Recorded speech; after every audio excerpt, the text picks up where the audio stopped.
Welcome back, WNST, Towson, Baltimore, and Baltimore Positive. We are positively into what should be a really good time here if you're in the land of pleasant living and you love the local teams, whether it's the Orioles and whatever cleanup they're going to be doing after the Texas Rangers won the World Series for the first time. We're going to have some baseball activity here later on this month. And we got plenty of football activity. 7-2, the Cleveland Browns coming to town along with the Cincinnati Bengals. It's all going to happen really quickly. I'm getting the Maryland Crab Cake Tour back out on the road, courtesy of the Maryland Lottery in conjunction with Window Nation. I have tickets to give away. Lots and lots of stuff. Fadley's this week, and our guest here knows a lot about Fadley's down at Lexington Market. We're also going to be at Costas next week. We're going to be at State Fair. We're going to be at Coco's. We're going to be at Pappas in Parkville, making our debut there on the 21st. The whole schedule is up at Baltimore Positive. Please come on out, support us. We're going to have great guests. I'm booking all sorts of people that have been waiting their turn to have a crab cake. And now people yell at me like, when do I get my crab cake? This guy came over to Dundalk and Costas, and our 25th anniversary, sponsored by Curio Wellness, of course. He is here each and every Thursday. Took a little respite earlier in the month. Man, you went away a little bit, and the Ravens, you leave, and the Ravens are like, now they're like number one with a bullet in the power rankings, 37-3 on a picturesque day in downtown Baltimore, just the way Art Modell would have drawn it up. Right, Dennis Koulatsos? It was wonderful. The crowd was into it. The team, the defense was suffocating. The offense was efficient. I'm telling you, it was a perfect day in Baltimore this past Sunday. Well, Luke and I have had some themes this week, and I guess the first theme is the defense, right? Like Lamar's always there. We could talk about Beckham and the running game and young Keaton Mitchell, whose father is going to come on.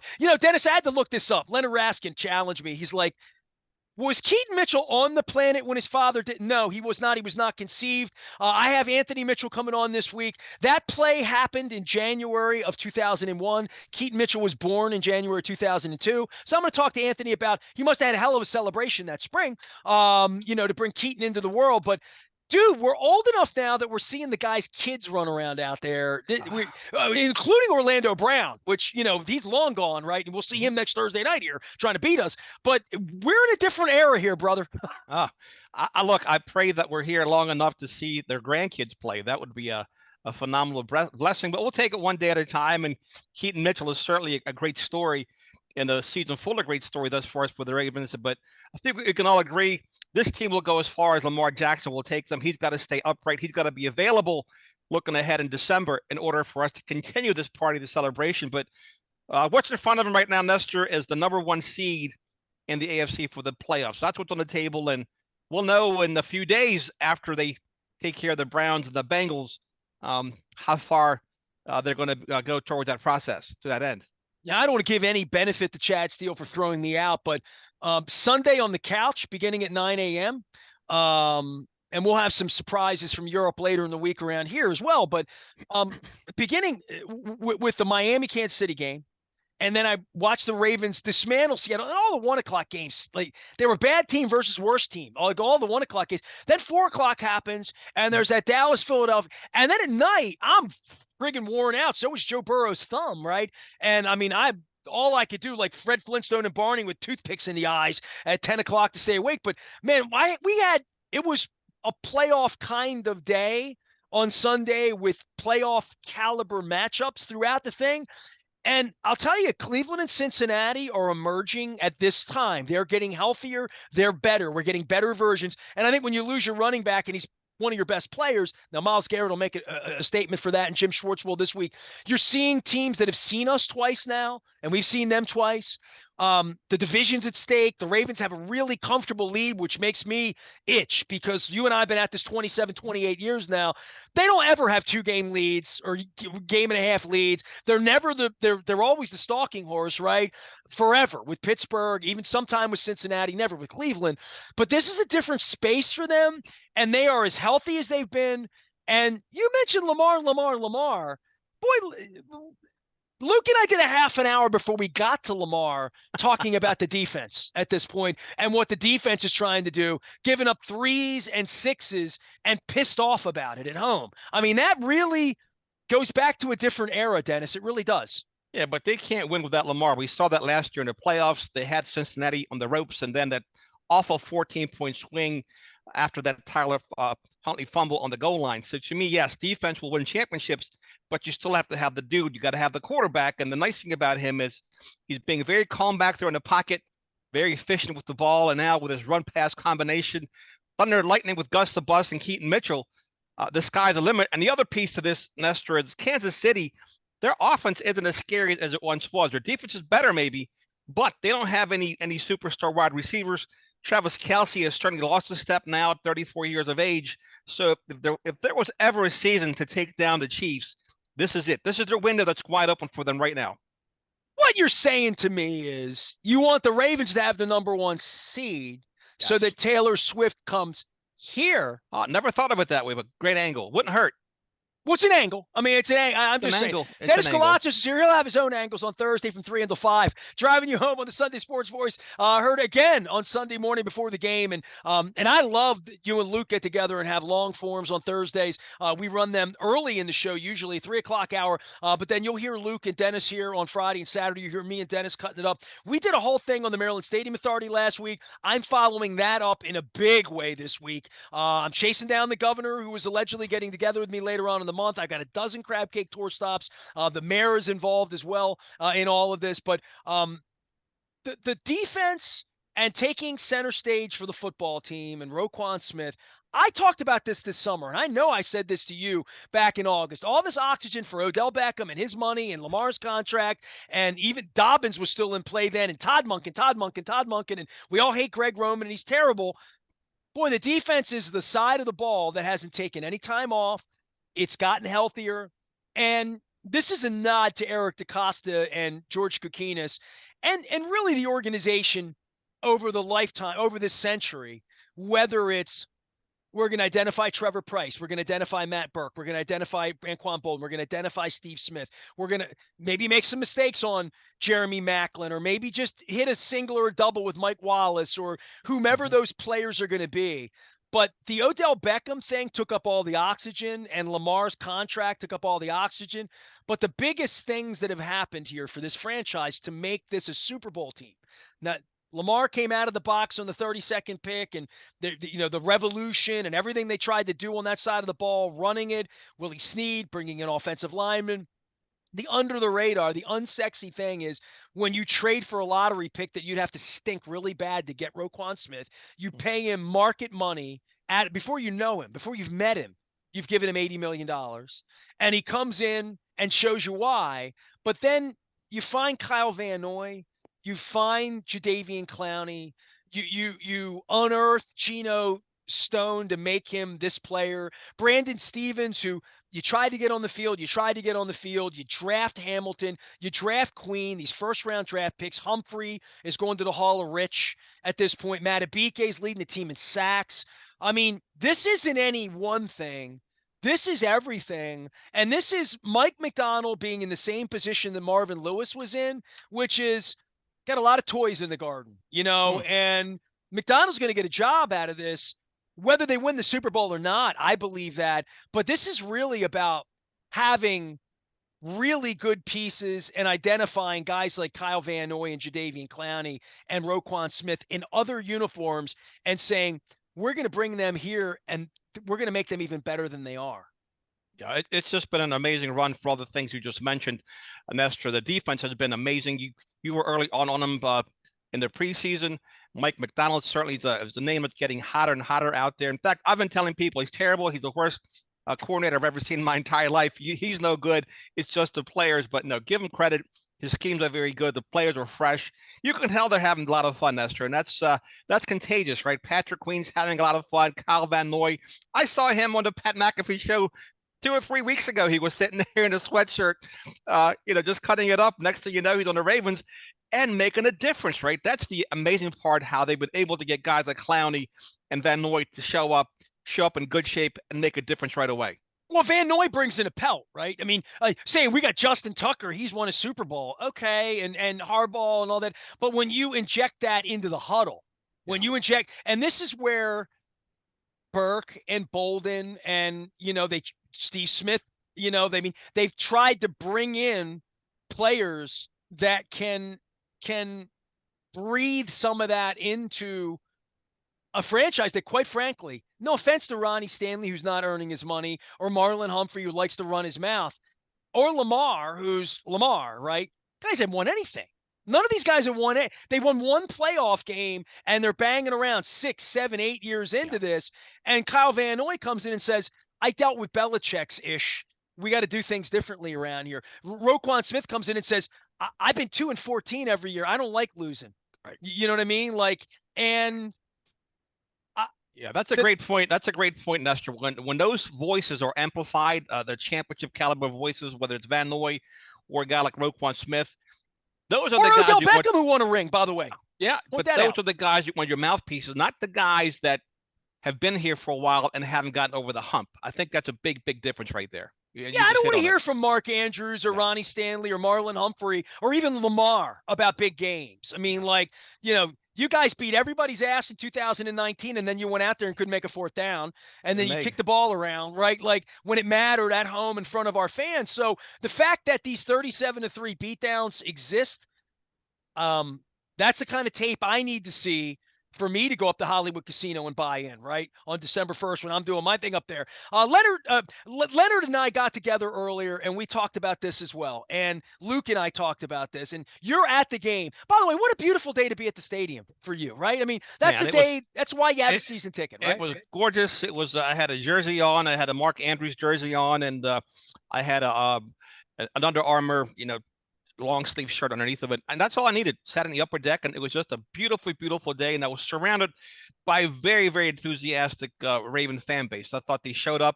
Even Coach Harbaugh commented how loud the crowd was. Definitely gave the team a 12th man home field advantage. Well, there's plenty to cheer about. And I thought that one of the most telling things that happened all day, and I wrote about this, and I'm going to talk about it all week, Odell Beckham and the amount of money they gave him. And, I get to sit at home and watch the games on TV like everybody else now.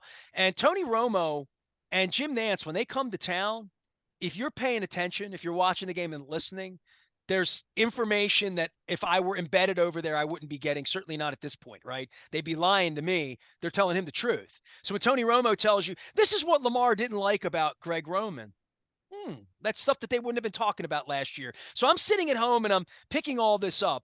But at one point early in the game, Beckham gets the first target, right? Bateman got the second one. Then Beckham was targeted early. And it's very obvious that he's now healthy, and they need his personality, they can't have him having 2 catches for 14 yards on his sheet at the end of the week, right? And it doesn't need to be 7 for $180 and 3 touchdowns, because I don't know that that's who he is, but I think there's a lot of ego, there's a lot of money. He catches a pass, and Tony Romo or Nance says, that's his 15th reception of the year. And I'm thinking, 15. He's making $15 million. It's November 6th. Like, that's $1 million a catch so far. Where's the impact in this? And then Lamar's out of the game, and you should hope for this every fourth quarter, right? That they're winning by 4 touchdowns, and Snoop Huntley throws a touchdown, and you would have, if Lamar throws the winning touchdown for the Super Bowl, he won't be any more enthusiastic than he was jumping off the bench to get Odell Beckham. Odell Beckham is from my eyes, and again, shame on Chad Steele for throwing me out that I don't have a real answer on this, or that I go around and quiz people about this. But Odell Beckham looks to be a guy that everybody on the offense, everybody in the team likes. It's been a good addition. It's hard to talk about bad things when they're 7-2. There's nothing wrong where everything's fixed. But Odell Beckham being a part of this on the offensive side, it feels like that's important to the team right now. It's very important. That's true. It's funny you mentioned Beckham Jr. Before the game, as I was sitting there with the Ravens faithful fans, I looked up to see how many catches he'd had for the year, and it was 14. And I mean, he's making $884,000 a game, 17 game checks, right? I did the math, and I'm thinking, my gosh, he's making, it's amazing how much money this guy's making. So it was nice to see him get 4 or 5 receptions Sunday. It was nice to see him celebrate on his birthday. And the other piece of it is he's not a malcontent. You looked at that guy, Pickens, for the Steelers, and he was upset. He got targeted twice the other night, and Deontay Thompson got more targets and a touchdown than him. So the nice thing about Odell Beckham Jr., Nestor, is that he's been a total team player. And I think that speaks volumes. He's matured, right? He's not the same guy he was 4 or 5 years ago. Well, and they did their homework on this part of it, right? I mean, after Earl Thomas and after whatever you would consider to be, is this guy going to be an addition or subtraction? They looked at me and thought I'd be a subtraction. They looked at him and thought he'd be an addition. Um, and and seeing the enthusiasm for him, um, as Harbaugh said in the locker room after the game, right? Like, this is as a coach, the whole, it's like when your dealership is running perfect, when you have a great month, when everybody's hitting numbers, when the weather's good, when things are shining, for any business, for any, or for any organization, you want things to go well. To have Harbaugh making $15 million a year at the top of this, and they're 7-2, and they just won 37-3, for him to say, this is why we all get together. We get together because that's what ultimately what you want to see. You want to see it really work and come together. And that's heartening for the organization November 6th at a time where they had it going last year. Lamar got hurt. They had it, and then they went into contract land. They went into the Lamarathon, right? 2 years ago, they had and the plague and all of the mess that every Mark Andrews and Marlon Humphrey and Ronnie Stanley who has experienced the disappointment of not being good enough in January, sitting here in November, there is not anyone in that building that doesn't think they can't win a Super Bowl. Well, the other piece of this, Nestor, and I'm thrilled as a Ravens analyst and fan, is that both Roquan Smith and Lamar Jackson didn't get lazy after they signed their big contracts, after they got their bag. They both elevated their game, and they both have stayed healthy so far.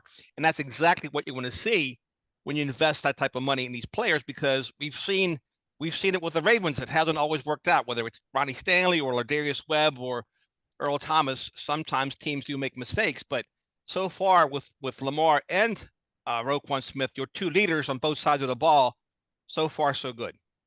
Well, and yeah, that kind of investment Big. and what they decided to do, I don't think they ever questioned that with Smith or with Lamar, that it really is about winning for those guys, not just getting their money, right? And you and I are big boys about this. We've watched it all in every sport. That is, that's the Garden of Eden, right? You know what I mean? Like that's the major league, Roger Dorn. I'm not going to damage this valuable piece of Sure. property. And you were a guy saying Lamar made business decisions. This year, these aren't business decisions. This year, it's don't run till you have to. I Right. mean, we know you can run. And in the fourth quarter, if we're losing by 10 points in Buffalo and it's cold out, we're going to need you to run, but don't get broken in half against the Detroit Lions. Now, as you mentioned, it was great to see Lamar Jackson exit the game with 12 minutes or so to go. That's what you want to see as a Ravens fan.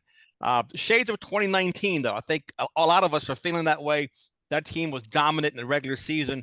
This team has been dominant the last 3 or 4 games, and let's see what happens going forward. They're going to need some luck. They're going to need some health to continue this thing. But so far, so good, man. This is when things are going well. It's a force multiplier, isn't it? Well, they're going to get better competition too, right? I mean, They are. Deshaun Watson, say what you want about his, shortcomings, but played a good game. They pitched a shutout against the team they should have pitched a shutout against.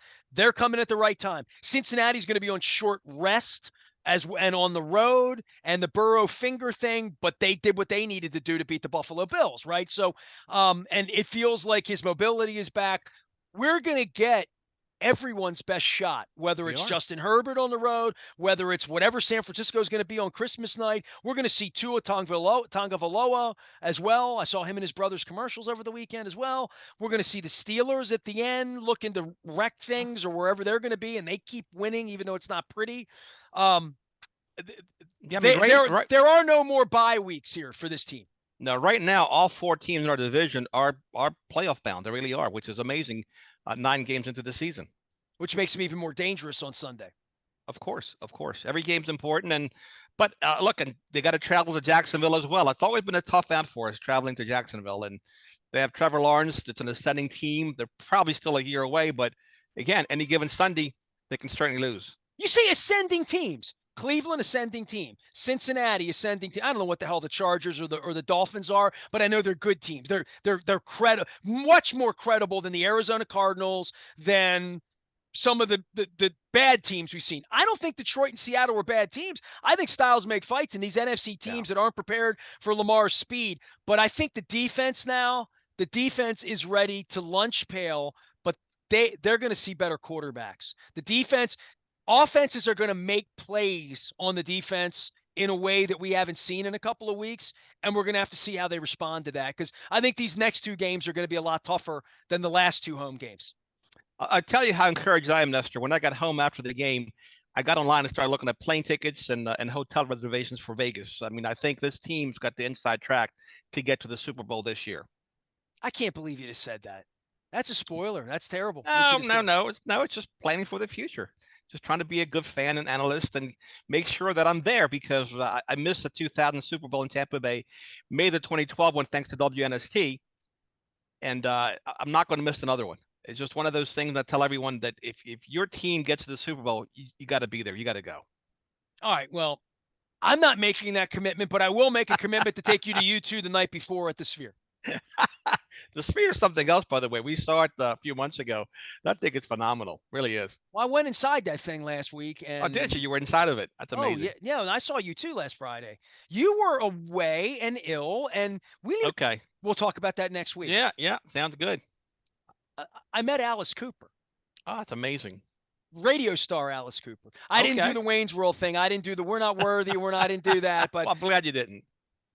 I'm not. I don't know, man. He took me seriously. You know what? When I went up to Alice Cooper, we were backstage, literally backstage for the show. I was a guest of the band. It was nice. Free beer. It was delicious.